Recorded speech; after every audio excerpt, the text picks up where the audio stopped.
Hello friends, कैसे हैं आप सब लोग। मैं आशा करती हूँ आप सब बहुत अच्छे होंगे। Welcome to Ishu Thakur classes. आज हम हिंदी व्याकरण की फर्स्ट वर्कशीट कंप्लीट करेंगे, जिसमें हम भाषा, वर्ण और वर्णमाला चैप्टर्स को कंप्लीट करेंगे। जिनके भी भाषा, वर्ण और वर्णमाला वाला चैप्टर कंप्लीट नहीं है, उनका लिंक मैं अपने डिस्क्रिप्शन में दे दूँगी। आप वहाँ से जाकर उन चैप्टर को भी कंप्लीट कर सकते हैं। तो चलिए बिना देरी के हम आज की वीडियो को स्टार्ट कर लेते हैं। तो हमारी वर्कशीट है वर्कशीट फर्स्ट, भाषा, वर्ण और वर्णमाला।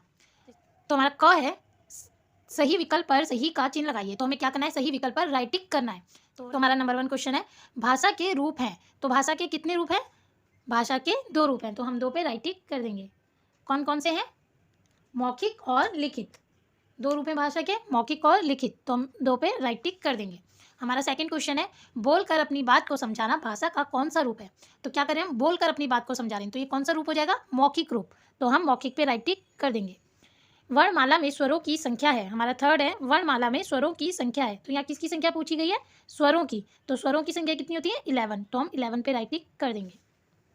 हमारा फोर्थ है, इनमें से अयोग वह है। तो अयोग वह कौन है? तो अयोग वह है अंग अहा। अंग अहा को हम क्या कहते हैं? अयोग वह। नंबर 5 है, मुख से निकलने वाली सबसे छोटी ध्वनि कहलाती है। तो मुख से निकलने वाली सबसे छोटी ध्वनि क्या कहलाती है? वर्ण कहलाती है। तो हम वर्ण पर राइट टिक कर देंगे। हमारा ख है, उचित शब्दों से रिक्त स्थानों की पूर्ति कीजिए। तो हमें क्या करना है, यहाँ पर उचित शब्द भरकर रिक्त स्थानों की पूर्ति करनी है। जैसे नंबर 1 पे है, बोलकर अपनी बात को समझाना भाषा का डैश रूप है। तो बोलकर अपनी बात को समझाना भाषा का कौन सा रूप होगा? तो ये होगा मौखिक, मौखिक रूप है। बोलकर अपनी बात को समझाना भाषा का मौखिक रूप है। हमारा सेकंड है, लिखित भाषा में डैश अपनी बात समझाई जाती है। तो लिखित भाषा में कैसे अपनी बात समझाई जाती है? तो यहाँ पे आ जाएगा लिख कर।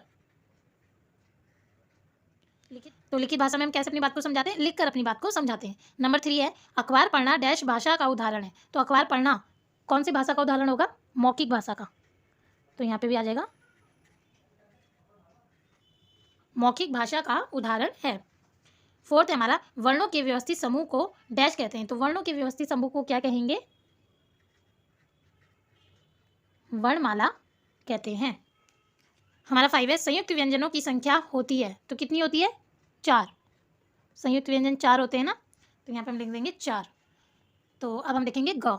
सही कथन के सामने सही का तथा गलत के सामने गलत का चिन्ह लगाइए, यानी कि राइट और रॉन्ग टिक करना है हमें। तो हमारा नंबर 1 क है, अध्यापिका कक्षा के श्यामपट पर लिखकर समझाती है। अध्यापिका क्या करती है? कक्षा के श्यामपट पर यानी कि ब्लैक बोर्ड पर लिखकर समझाती है। तो ये बात हमारी बिल्कुल सही है, तो हम यहाँ पे राइट टिक कर देंगे। सेकंड है हमारा, भाषा के द्वारा हम केवल अपनी बात दूसरों को समझाते हैं। क्या हम भाषा के द्वारा केवल अपनी बात दूसरों को समझाते हैं? तो ये रॉन्ग है, क्योंकि हम दूसरों की बातें भी भाषा के द्वारा ही समझते हैं। थर्ड है हमारा, विद्यार्थी पढ़कर अपना पाठ समझते हैं। ये समझाते नहीं है, यहाँ पे गलती हो गई थी, तो ये हटा दिया हमने, आका मात्रा। विद्यार्थी पढ़कर अपना पाठ समझते हैं, तो ये बात क्या है? बिल्कुल सही है। विद्यार्थी क्या करेंगे? पहले अपने पाठ को पढ़ेंगे और फिर समझेंगे। बोलते समय हमारे मुख से निकलने वाली ध्वनियाँ स्वर कहलाती हैं। तो बोलते समय जो हमारे मुख से ध्वनियाँ निकलती हैं वो क्या कहलाती हैं? स्वर कहलाती है। ये गलत है।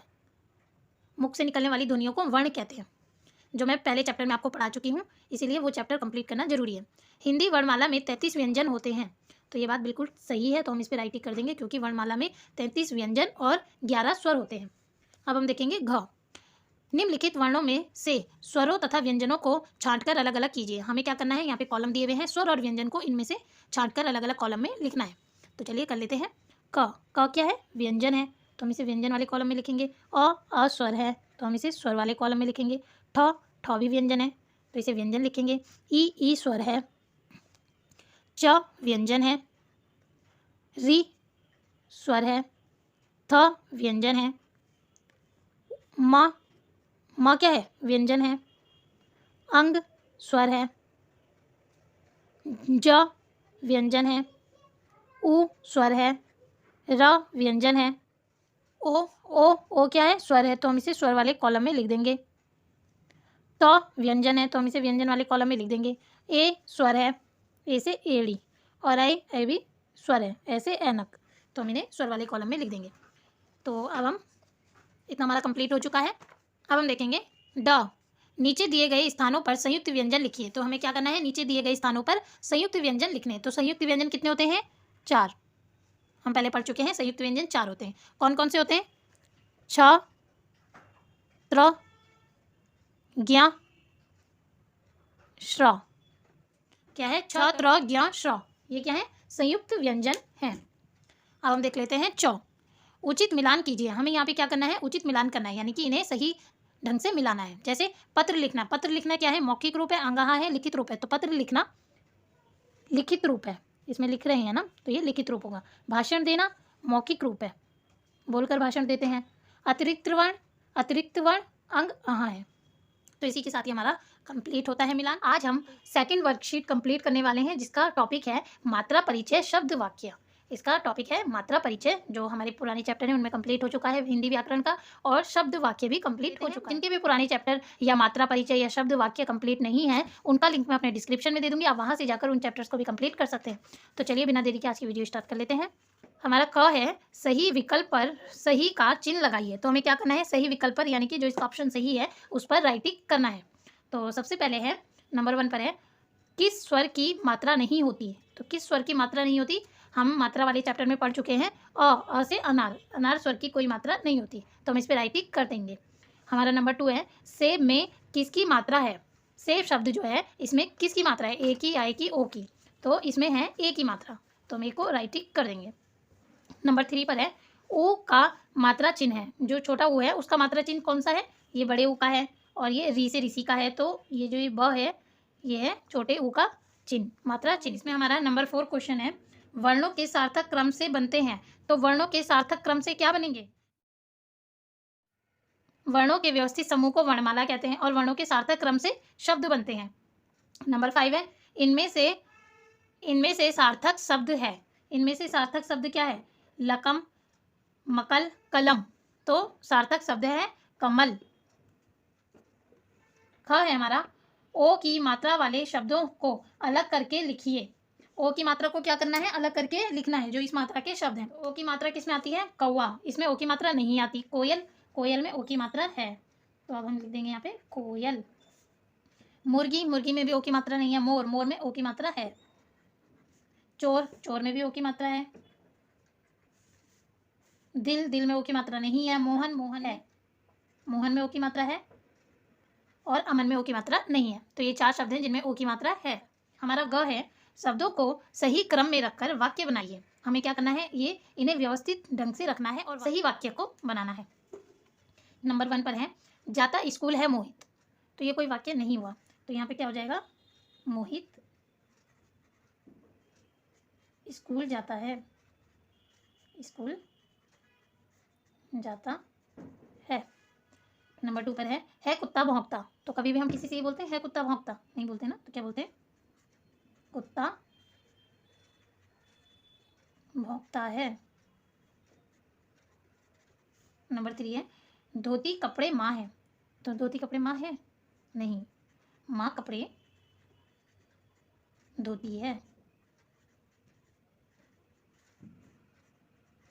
हमारा घ है सही कथन के सामने सही का, गलत कथन के सामने गलत का चिन्ह लगाइए। यानी कि हमें क्या करना है? सही के सामने राइट टिक करना है और गलत के सामने रॉन्ग टिक करना है। नंबर 1 पर है स्वरों के बदले हुए रूप को मात्रा कहते हैं। तो ये क्या है? सही है या गलत है? ये हमारा बिल्कुल सही है। स्वरों के बदले हुए रूप को क्या कहते हैं? मात्रा कहते हैं। नंबर 2 है कील शब्द में ई की मात्रा का प्रयोग हुआ है। कील शब्द में ई की मात्रा का प्रयोग हुआ है। ये क्या है? ई से इमली, और इसमें किसका यूज हुआ है? बड़ी से ईक का, तो ये गलत है। शब्दों के सार्थक क्रम से वाक्य बनते हैं। ये बात बिल्कुल सही है। वर्णों के सार्थक क्रम को शब्द कहते हैं, और शब्दों के सार्थक क्रम से क्या बनते हैं? वाक्य बनते हैं। चर है रही बकरी घास, सही वाक्य है। तो ये बिल्कुल भी सही वाक्य नहीं है। इसका सही वाक्य होता बकरी घास चर रही है। तो इतना भी हमारा क्लियर हो चुका है। अब हम देखेंगे मात्रा को शब्द से मिलाइए। हमें क्या करना है? मात्राओं को शब्द से मिलाना है। जैसे अ की मात्रा, तो अ की मात्रा क्या हो जाएगा? कौवा। अ की मात्रा बाजा। अंक की मात्रा बंदर। ऊ की मात्रा बड़ा ऊ है तो सूरज। बड़ी की मात्रा इमली। तो इसी के साथ ही हमारे मिलान भी कंप्लीट होते हैं। अब हम देखेंगे चौ। इन शब्दों पर अंग और चंद्र बिंदु जो लगाना चाहिए लगाइए। इन शब्दों पर क्या करना है? हमें इन मात्राओं को लगाना है। जैसे अभी है ये शब्द आंवला। आंवला को क्या कहते हैं? आंवला। तो यहाँ पे कौन सी मात्रा आएगी? चंद्र बिंदु की मात्रा आएगी, आंवला। सिंदूर, सिंदूर क्या हो जाएगा? सिंदूर। तो यहाँ पे अंग की मात्रा आएगी। दांत, तो यहाँ पे क्या आएगा, दांत, यहाँ पे अंग की मात्रा आएगी। पतंग, पतंग का क्या हो जाएगा, पतंग। सांप, सांप का क्या हो जाएगा, सांप। बदर, बदर का क्या हो जाएगा, बंदर। तो इस तरह ये मात्राएं इनमें लगेंगी। हमारा 6 है, वर्णों को सही क्रम में वर्णों को सही क्रम में लिखकर शब्द बनाइए। वर्णों को क्या करना है, सही क्रम में लिखकर उन्हें सही शब्द बनाना है। हाकनी, हाकनी का क्या हो जाएगा, कहानी। सिकुर, सिकुर क्या क्या हो जाएगा, कुर्सी। तलबो, तलबो का क्या होगा, तलबो, तलबो का क्या होगा, बोतल। बुतजर, बुतजर का क्या होगा, तरबूज। तो ये हमारे सही शब्द लिखे गए हैं। आज हम वर्कशीट नंबर 3 पर आ चुके हैं। तो आज हम वर्कशीट 3 को कंप्लीट करेंगे। जिनकी भी वर्कशीट 1 और 2 कंप्लीट नहीं हुई है उनका लिंक मैं अपने डिस्क्रिप्शन में दे दूंगी, और जिन चैप्टरों का हम वर्कशीट बना रहे हैं उनका लिंक मैं अपने डिस्क्रिप्शन में दे दूंगी। आप वहाँ से जाकर चैप्टर और वर्कशीट को कंप्लीट कर सकते हैं। तो चलिए बिना देरी के हम जल्दी से आज की वीडियो को स्टार्ट कर लेते हैं। तो आज का हमारा टॉपिक है सबका नाम संज्ञा, एक अनेक वचन। यहाँ पे 2 चैप्टर लिए गए हैं। नंबर 1 चैप्टर है सबका नाम संज्ञा, और सेकंड चैप्टर है हमारा एक अनेक वचन। तो चलिए जल्दी से इनकी वर्कशीट को कंप्लीट कर लेते हैं। चैप्टर डीपली मैं आपको समझा चुकी हूँ इनकी वीडियोस में, तो आप उन वीडियोस को देख सकते हैं। तो हमारा क है, सही विकल्प पर सही का निशान चिन्ह लगाइए। तो हमें क्या करना है, सही विकल्प पर सही का चिन्ह लगाना है, यानी कि राइट टिक करना है। तो नंबर 1 को देख लेते हैं। किसी वस्तु, स्थान या प्राणी के नाम को कहते हैं। तो वस्तु, स्थान और प्राणी के नाम को क्या कहते हैं, संज्ञा। वस्तु, स्थान यानी कि संज्ञा मतलब नाम। तो किन किन चीज़ों का नाम आ रहा है, वस्तु, स्थान और प्राणी का नाम। तो यहाँ पे नाम आ गया है, तो सीधा सीधा हम संज्ञा पे राइट टिक कर देंगे। इनमें से वस्तु का नाम है, किसका नाम है, वस्तु का। बिल्ली, आम, कुर्सी। बिल्ली किसका नाम है, जंतु का नाम है। आम किसका नाम है, फल का नाम है। कुर्सी वस्तु का नाम है। तो हम वस्तु पे राइट टिक कर देंगे। नंबर 3 है, किसी वस्तु की संख्या बताने वाले शब्द कहलाते हैं। किसी वस्तु की संख्या बताने वाले शब्द कहलाते हैं। तो संख्या बता रहे हैं, यहाँ पे क्या बता रहे हैं, संख्या। तो जैसे नाम पे आ जाता है संज्ञा, वैसी संख्या पे आ जाता है वचन। तो हम वचन पे राइट टिक कर देंगे। तो हमारा नंबर 4 है, स्त्री शब्द का बहुवचन है। तो स्त्री शब्द का बहुवचन स्त्रियां। नंबर 5 है, एक से अधिक का बोध कराने वाले शब्द होते हैं। एक से अधिक का बोध कराया जा रहा है, यानी कि एक से ज़्यादा लोगों की पहचान हो रही है। तो क्या आ जाएगा, बहुवचन। तो हमारा ख है, उचित शब्दों से रिक्त स्थानों की पूर्ति कीजिए। तो ये शब्द यहाँ पे लिखे गए हैं, इन्हें हमें सही स्थान पर भरना है। तो इसमें भी देख लेते हैं। नंबर 1 पे है, सभी नामों को डैश कहते हैं। तो मैं पहले भी बता चुकी हूँ, जहाँ पे नाम आता है वहाँ पे सीधे सीधे हम संज्ञा लिखते हैं, संज्ञा करते हैं नाम। तो सभी नामों को संज्ञा कहते हैं। भारत एक डैश का नाम है। तो भारत किसका नाम है, देश का नाम है, देश का नाम है। तोता एक डैश का नाम है। तोता किसका नाम है, पक्षी का नाम है।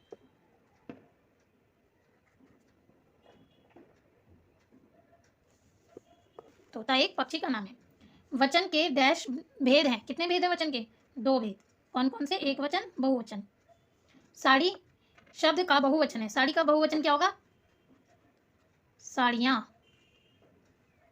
इसका बहुवचन हो जाएगा। तो इसी के साथ ही ये भी कंप्लीट होता है। अब हम देखेंगे ग। हमारा ग है, सही कथन के सामने सही का तथा गलत कथन के सामने गलत का चिन्ह लगाइए, यानी कि हमें राइट और रॉन्ग टिक करना है। नंबर 1 पे है, नाम केवल 3 प्रकार के होते हैं। तो ये बात बिल्कुल गलत है, नाम कई प्रकार के होते हैं। नंबर 2 है, दिल्ली एक शहर का नाम है। तो दिल्ली एक शहर का नाम है, ये बात बिल्कुल सही है। दिल्ली किसका नाम है, शहर का नाम है।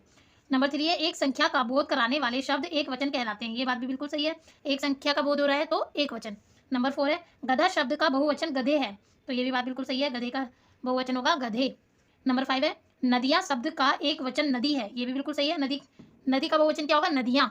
घर है हमारा, 2 नाम लिखिए। तो हमें क्या करना है, यहाँ पे इन सबके 2 नाम लिखने हैं। तो नंबर 1 पे है वस्तुओं के नाम।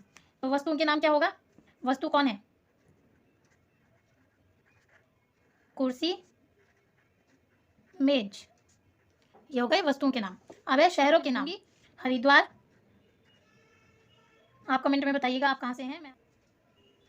हरिद्वार और उत्तरकाशी।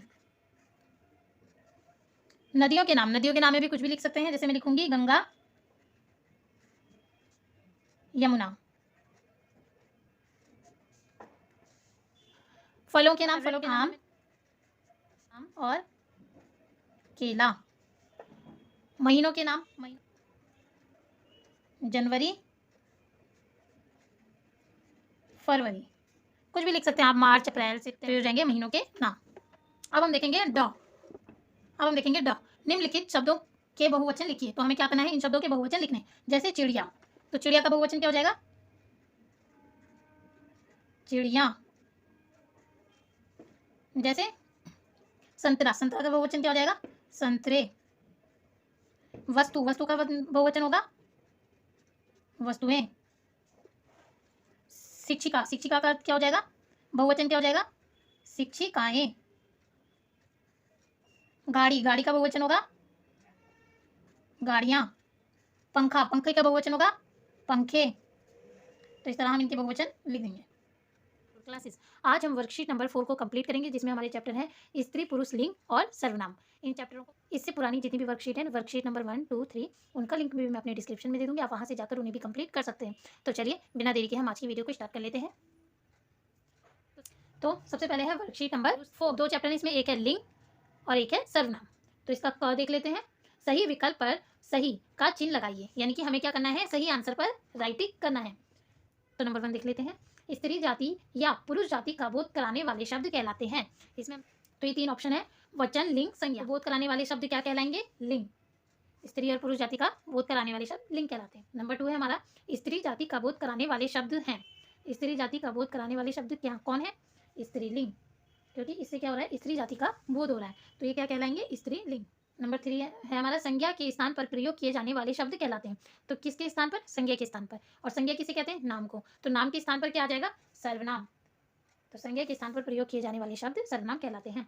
नंबर 4 है, अपने लिए किस सर्वनाम का प्रयोग किया जाता है। अब हम अपने लिए किस सर्वनाम का प्रयोग करेंगे, यहाँ और तुम तो नहीं बोलेंगे, तो हम क्या बोलते हैं अपने लिए, हम। तो हम पर राइटिंग कर देंगे। नंबर 5 है, उसका नाम नमिता है में सर्वनाम है। तो यहाँ पे उसका क्या आ जाएगा, उसका सर्वनाम आ जाएगा, क्योंकि नाम तो बाद में पता चला है, शुरू में क्या है, उसका। उसका क्या होगा, सर्वनाम।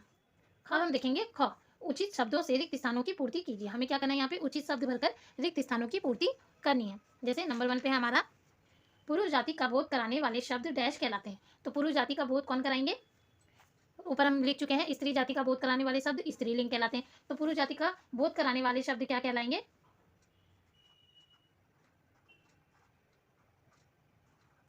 पुल्लिंग कहलाते हैं। भाई का स्त्रीलिंग है, तो भाई का स्त्रीलिंग क्या हो जाएगा, बहन। कहते हैं ना भाई बहन, तो भाई क्या है, पुल्लिंग है, और बहन क्या है, स्त्रीलिंग है। हथनी का पुल्लिंग है, तो हथनी क्या है, स्त्रीलिंग है, तो इसका पुल्लिंग क्या हो जाएगा, हाथी।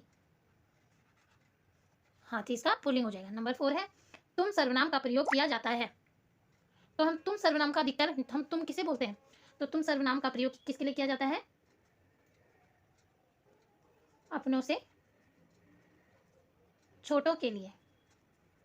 और आपका प्रयोग हम किसके लिए करते हैं, अपनों से बड़ों के लिए। तो अपनों से छोटों के लिए हम कहेंगे तुम। तो हम देखेंगे नंबर 5, लिंग डैश प्रकार के होते हैं। कितने प्रकार के होते हैं लिंग, हम पहले यहाँ पे भी पढ़ चुके हैं, और हमने चैप्टर में भी पढ़ा है। लिंग 2 प्रकार के होते हैं, पुल्लिंग और स्त्रीलिंग। जो पुरुष जाति का बोध कराएंगे वो पुल्लिंग हो जाएंगे, जो स्त्री जाति का बोध कराएंगे वो स्त्रीलिंग हो जाएंगे। तो अब हम देख लेते हैं ग।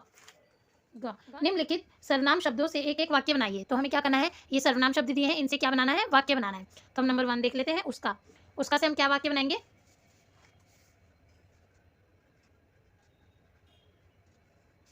उसका घर कहाँ है। तो ये क्या हो गया, हमारा एक वाक्य बन गया कि उसका घर कहाँ है। अब हम बनाएंगे हम से। तो हम से क्या वाक्य बनेगा, हम सब खेलने जा रहे हैं। क्या वाक्य बन जाएगा, हम सब खेलने जा रहे हैं। नंबर 3 है वह। वह से क्या वाक्य बनेगा,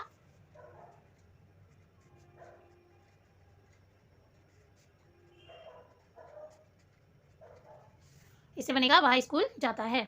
कौन, कौन से शब्द से क्या वाक्य बनेगा, कौन है। हम किसी को पूछते हैं ना कौन है, तो इससे बन जाएगा कौन है, आप। नंबर 5 है आप। आप से क्या शब्द बनेगा, आप कैसे हो। जब भी हम किसी से मिलते हैं तो सबसे पहले हम उससे क्या पूछते हैं, आप कैसे हो। तो आप कैसे हो। अब घ है, इसमें दिए गए शब्दों के लिंग बदलकर वाक्य बनाइए। अब क्या करना है, हमें लिंग बदलना है। लिंग बदलकर क्या करना है, वाक्य भी बनाना है। तो यहाँ पे क्या दिया गया है, बंदर। बंदर सबसे पहले हमें क्या देखना है कि ये कौन सा लिंग है। तो बंदर क्या है, पुल्लिंग है, तो इसका स्त्रीलिंग क्या हो जाएगा, क्योंकि हमें लिंग बदलकर वाक्य को बनाना है, तो इसका स्त्रीलिंग हो जाएगा बंदरिया। तो हम क्या लिखेंगे, तो इसे हम क्या शब्द बनाएंगे, बंदरिया नाच रही थी। क्या वाक्य बन जाएगा, बंदरिया नाच रही थी। सेठ, सेठ क्या है, पुल्लिंग है, इसका स्त्रीलिंग क्या हो जाएगा, सेठानी। सेठानी कुछ भी काम नहीं करती हैं। सेठानी क्या नहीं करती हैं, कुछ भी काम नहीं करती हैं। तो इसी के साथ ही हमारी ये वर्कशीट भी कंप्लीट होती है। हेलो फ्रेंड्स, कैसे आप सब लोग, आशा करती हूँ आप सब बहुत अच्छे होंगे। Welcome to Vishu Thakur classes. आज हम वर्कशीट नंबर 5 को कंप्लीट करेंगे, जिसमें हमारे 2 चैप्टर हैं, विशेषण और क्रिया। विशेषण विशेषता बताने वाले शब्द, और सेकंड चैप्टर है क्रिया। तो चलिए जल्दी से वीडियो को हम स्टार्ट कर लेते हैं। हमारा क है, सही विकल्प पर सही का चिन्ह लगाइए, यानी कि सही विकल्प पर हमें क्या करना है, राइटिंग करना है। तो नंबर 1 देख लेते हैं। विशेषता बताने वाले शब्द कहलाते हैं। इसमें हमसे पूछा है विशेषता बताने वाले शब्द क्या कहलाते हैं। तो जैसे कि हमें ऑप्शन दिए गए हैं, सर्वनाम, संज्ञा, विशेषण। तो सर्वनाम हम जानते हैं जो संज्ञा के स्थान पर आते हैं, यानी कि नाम के स्थान पर यूज होते हैं। संज्ञा नाम को कहते हैं, लेकिन यहाँ क्या है, नाम नहीं पूछा जा रहा है या नाम की जगह नहीं पूछा जा रहा है, विशेषता पूछी जा रही है। तो विशेषता बताने वाले शब्द विशेषण कहलाते हैं, तो हमें विशेषण पे राइटिंग कर देंगे। नंबर 2 है हमारा, सुंदर तितली में विशेषण है। तो सुंदर तितली में विशेषण क्या होगा, तितली क्या हो जाएगा, संज्ञा हो जाएगा, और सुंदर क्या हो जाएगा, इसका विशेषण हो जाएगा, तो हम सुंदर पर राइटिंग कर देंगे। नंबर 3 हमारा, नींबू का स्वाद होता है। यहाँ पे ऑप्शन में खट्टा, मीठा, कड़वा। तो नींबू का स्वाद कैसा होता है, खट्टा होता है, तो हम खट्टे पे राइटिंग कर देंगे। नंबर 4 है हमारा, जिन शब्दों से कार्य का करना या होना पाया जाए वे कहलाते हैं। तो जिन शब्दों से क्या हो रहा है, कार्य के होने या करने का पता चला है कि हमने कार्य को करा है या कार्य हुआ है, उनको क्या कहेंगे, संज्ञा मैंने समझा दिया, नाम को कहते हैं क्रिया, विशेषण, विशेषण विशेषता। तो यहाँ विशेषता नहीं पूछी जा रही है, कार्य पूछा जा रहा है, तो कार्य करने वाले शब्दों को हम क्रिया कहते हैं, तो हम क्रिया पे राइटिंग कर देंगे। नंबर 5 है हमारा, निम्नलिखित में से क्रिया शब्द है। नंबर 5 है हमारा, निम्नलिखित में से क्रिया शब्द है। क्रिया शब्द क्या है, उसका मोहन खाता है। तो उसका सर्वनाम है, मोहन संज्ञा है, खाता है क्रिया है, क्योंकि क्या कर रहा है, खा रहा है, तो हम खाता है पे राइटिंग कर देंगे। इतना हमारा पूरा क्लियर हो चुका है। ख है हमारा, सही मिलान कीजिए। तो हमें क्या करना है, सही शब्दों को सही चीज़ से मिलाना है। जैसे सुंदर, जैसे नंबर 1 एग्जाम्पल है हमारे पास सुंदर, तो सुंदर को हम किससे मिलाएंगे, सुंदर कौन होती है, महिला, तो हम महिला से मिला देंगे। बहादुर, बहादुर कौन होते हैं, सैनिक, तो हम सैनिक से मिला देंगे। शरारती कौन होते हैं, बंदर, तो हम इसे बंदर से मिला देंगे। कड़वा, कड़वा क्या होता है, करेला, करेले से मिला देंगे। मेहनती, मेहनती होता है किसान, तो हम इसे किसान से मिला देंगे। तो ये हमारे इसी के साथ मिलान भी कंप्लीट होते हैं। तो पता नहीं चला वीडियो बन रही है या नहीं बन रही है, और मैंने ये पहले ही फिल कर दिए, तो चलिए इन्हें फिर से समझ लेते हैं। ग है हमारा, उचित शब्दों से रिक्त स्थानों की पूर्ति कीजिए। नंबर 1 पर है, ताजमहल एक डैश इमारत है। तो ताजमहल कैसी इमारत है, सुंदर इमारत है, तो हम यहाँ पे सुंदर भर देंगे, इन दोनों ऑप्शनों में से सुंदर भर देंगे। नंबर 2 है, तोते की चोंच डैश होती है। तो तोते की चोंच कैसी होती है, हरी तो नहीं होगी, तो कैसी होगी, लाल, तो हम यहाँ पे लाल भर देंगे। नंबर 3 है, डैश लोमड़ी समझ गई। तो मूर्ख लोमड़ी कुछ नहीं समझ पाएगी, तो लोमड़ी वैसे भी कैसी होती है, चालाक, तो हम यहाँ पे भर देंगे चालाक लोमड़ी सब समझ गई। नंबर 4 है, मैं बस्ता लेकर स्कूल की ओर डैश, सोया या चला। तो स्कूल की ओर क्या करा, चला, मैं बस्ता लेकर स्कूल की ओर चला।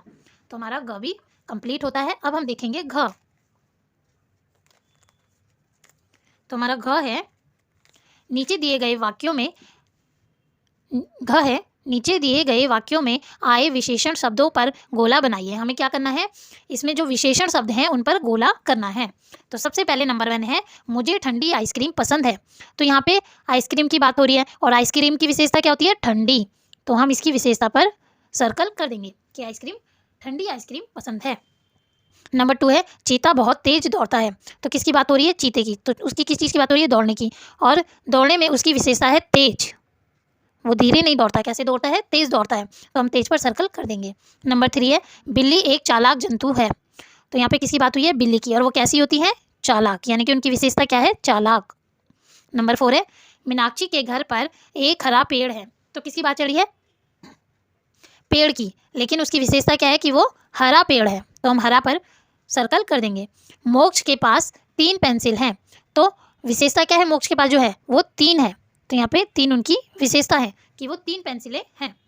तो इसी के साथ ही हमारा घ भी कंप्लीट होता है। अब हम देखेंगे ड है, निम्नलिखित सर्वनाम शब्दों से एक एक वाक्य बनाइए। अब हमें क्या करना है, यहाँ पर ये शब्दों से एक एक वाक्य बनाना है। जैसे पीना, पीने से हम क्या वाक्य बनाएंगे, मुझे पानी पीना है। ये क्या हो गया, हमारा एक वाक्य बन गया। वैसे ये खेलना, तो खेलने से हम क्या क्या बनाएंगे, मुझे खेलना पसंद है। मुझे क्या है, खेलना पसंद है। अब है झूलना,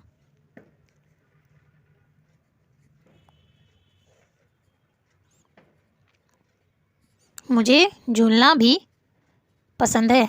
मुझे क्या करना पसंद है, खेलना भी पसंद है और झूलना भी पसंद है। अब है रोना, तो वह क्यों रोता है। तो एक वाक्य हो गया, वह क्यों रोता है। यहाँ रोना है और यहाँ रोता हो गया है, तो यहाँ पे हम शब्द को थोड़ा सा बदल देंगे। वैसे शब्द ये भी ठीक हो जाएगा, लेकिन फिर भी हम रोना ही बनाएंगे। तो इसमें हो जाएगा, तुम्हें क्यों रोना है। जैसे कई बार हम बच्चों से पूछते हैं ना, तुम्हें क्यों रोना है, क्यों रोना आ रहा है, तो तुम्हें क्यों रोना है। आज हम वर्कशीट नंबर 6 को कंप्लीट करेंगे, जिसमें हमारे 3 चैप्टर कंप्लीट होंगे। नंबर 1 है विलोम शब्द, नंबर 2 पर्यायवाची शब्द और नंबर 3 गिनती सीखें। तो इन 3 चैप्टर्स की वर्कशीट हम कंप्लीट करेंगे। तो चलिए बिना देरी के हम आज की वीडियो को जल्दी से स्टार्ट कर लेते हैं। तो हमारा क है, विकल्प पर सही का चिन्ह लगाइए, यानी कि हमें क्या करना है, सही विकल्प पर राइट टिक करना है। नंबर 1 है हमारा, एक दूसरे का उल्टा अर्थ बताने वाले शब्द हैं। तो कौन है, जो एक दूसरे का उल्टा अर्थ बताएं, उन शब्दों को हम क्या कहेंगे, पर्यायवाची शब्द, विलोम शब्द और वचन। तो हम उन्हें कहेंगे विलोम शब्द। विलोम शब्द में क्या होता है, शब्द का उसका अर्थ क्या होता है, उल्टा बताया जाता है, उसे हम कहते हैं विलोम शब्द। नंबर 2 है हमारा, बूढ़ा शब्द का विलोम है। तो बूढ़ा शब्द का क्या पूछा गया है, विलोम। ऑप्शन है जवान, वृद्ध, मानव। भी नहीं होगा, क्या होगा, जवान। तो हम जवान पर राइट टिक कर देंगे, बूढ़े का विलोम है जवान। नंबर 3 है, किसी शब्द का समान अर्थ बताने वाले शब्द होते हैं। तो यहाँ पे क्या पूछा है, समान अर्थ, विलोम अर्थ नहीं, समान अर्थ। तो समान अर्थ वाले शब्द क्या कहलाएंगे, विलोम नहीं कहलाएंगे। विशेषण भी नहीं कहलाएंगे, क्योंकि विशेषण विशेषता वाले शब्द होते हैं, और ये वर्कशीट हम पहले कंप्लीट कर चुके हैं। तो यहाँ पे आएगा पर्यायवाची शब्द, तो हम इस पर राइट टिक कर देंगे। जिनकी भी वर्कशीट नंबर 1, 2, 3, 4, 5 कंप्लीट नहीं है, उनका लिंक मैं अपने डिस्क्रिप्शन में दे दूंगी। आप वहाँ से जाकर उन वर्कशीट को भी कंप्लीट कर सकते हैं, जिसमें हमने विशेषण, संज्ञा, सर्वनाम ये सब करें। इन 4 हमारा, इनमें से हवा का पर्यायवाची है, किसका पूछा गया है, हवा का। तो पंकज किसका होता है, कमल का। सुमन किसका होता है, पुष्प का। तो वायु, हवा का पर्यायवाची क्या होगा, वायु। तो हम वायु पर राइट टिक कर देंगे। इनमें से पक्षी किसका पर्यायवाची है, पक्षी किसका पर्यायवाची होगा, बंदर का नहीं होगा, रात का नहीं होगा, चिड़िया का पर्यायवाची होता है पक्षी। तो हम चिड़िया पर राइट टिक कर देंगे। अब हमारा, निम्नलिखित शब्दों को उनके विलोम शब्द से मिलाइए। तो हमें क्या करना है, इन्हें इनके विलोम शब्द से मिलाना है। जैसे सुख, तो सुख का विलोम होगा दुख। बाहर का विलोम होगा अंदर। कच्चा का विलोम क्या होगा, पक्का। नया का विलोम होगा पुराना। विलोम किसे कहेंगे, उल्टे शब्द को। कोमल का क्या होगा, कठोर। तो इसी के साथ ही हमारे मिलान भी कंप्लीट होते हैं।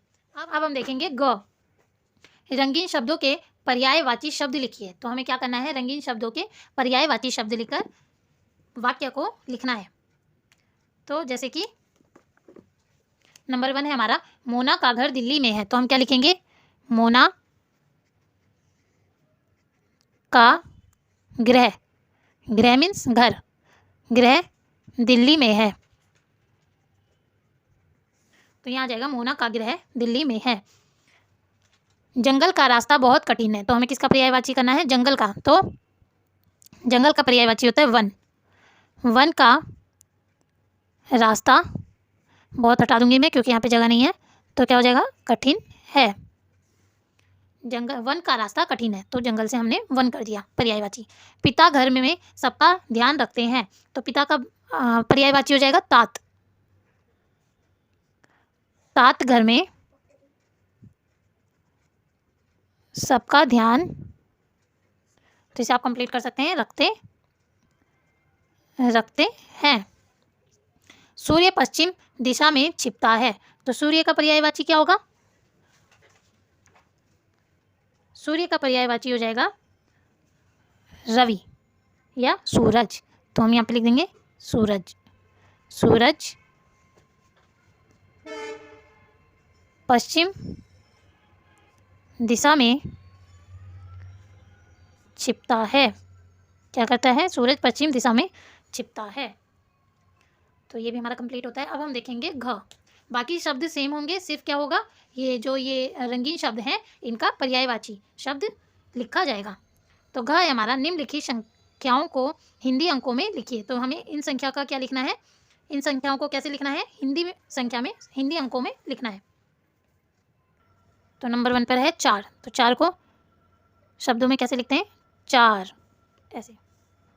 13, 13। 5, 5। 29, 29 को हिंदी में क्या बोलते हैं? 29, तो ये लिखा जाएगा 29। 30, 30 को हिंदी में बोलेंगे 30। 24, 24 को हिंदी में हम क्या बोलेंगे? 24, 24। 21, 21, 21 को क्या बोलेंगे? 21। 18, 18 को क्या बोलेंगे? 18। 10, 10 को क्या बोलेंगे? 10। 17, 17 को क्या बोलेंगे? 17 होता है। तो इसी के साथ ही हमारा घ भी कंप्लीट होता है। अब हम देखेंगे ड। दिए गए शब्दों में से विलोम शब्दों के जोड़े बनाओ। हमें क्या करना है? विलोम शब्दों के जोड़े बनाना है। जैसे हंसना, हंसने का विलोम क्या होगा? रोना। तो हम यहाँ पे क्या लिख देंगे? हंसना, रोना। सफ़ेद, सफ़ेद का विलोम क्या होगा? सफ़ेद, काला। तो यह है सफ़ेद और यह काला। जीत, जीत का विलोम क्या होगा? जीत, हार। पास का विलोम क्या होगा? पास, पास का विलोम हो जाएगा दूर। नीचे, नीचे का विलोम होगा ऊपर। नीचे दूर हो गया है। आगे का, आगे, आगे का विलोम होगा पीछे। रात, रात का विलोम होगा दिन। साफ, साफ का विलोम क्या होगा? साफ, गंदा। तो इसी के साथ ही हमारे ये विलोम शब्द भी कंप्लीट होते हैं, क्योंकि इसमें साफ ऊपर आ गया है, काला आ गया है, हार आ गया है, गंदा आ गया है, पीछे आ गया है, रोना आ गया है, दिन भी आ गया है। तो हमारे सारे शब्द आ चुके हैं। तो इसी के साथ ही हमारी ये वर्कशीट भी कंप्लीट होती है। मैं आशा करती हूँ आपको यह वीडियो पसंद आई होगी। तो please like, comment and subscribe करना मत भूलिए। Thank you for watching.